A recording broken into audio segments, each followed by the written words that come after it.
I have a disease or an affliction. It doesn't really have a name, so I'm calling it Ronno-itis. I'm either way too far on or way too far off.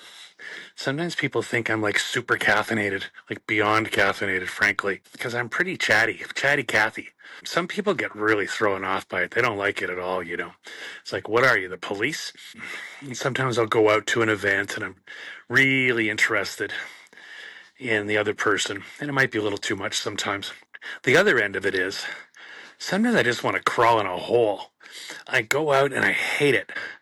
Everybody's like chat, chat, chat. I'm like, oh, just get me out of here. I really have no interest. And I find as I'm aging, I'm not into it nearly as much. I used to live in Los Angeles, and boy, did I ever hate going to parties because everybody's like, oh, over your shoulder, looking to see who's more important that you can talk to. I know it happens everywhere, but believe me, it really happens in Los Angeles. Sometimes I've been on panels. I've been in the music industry most of my life, and I'm on panels, and I just want to get a rise out of people sometimes. So I see something that's a little irreverent, I suppose, and it pisses people off. Like I'll say something like, "Don't send me your music." And people beside me are like, "How dare you say that?" I'm like, "Well, the fact is, you're not going to listen to their music. You tell them they're going to. You're just being nice." I really don't like people who are just nice for being nice. I know, I'm nice. Believe me, I'm really nice. But I don't like fake nice. Do you like fake nice? I have no time for fake nice. I just like nice, real nice. I've gotten in trouble for that too. And I think the last panel I was on was at Folk Alliance in New Orleans right before COVID.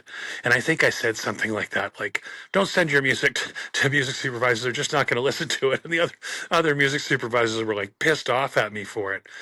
And I thought, well, it's true. Because that's the other thing. I like being honest with people. But sometimes I guess I'm too honest. My mom used to tell me that I was just like, shut up. Like, nobody needs to know everything. You don't need to know everything, Ronnie.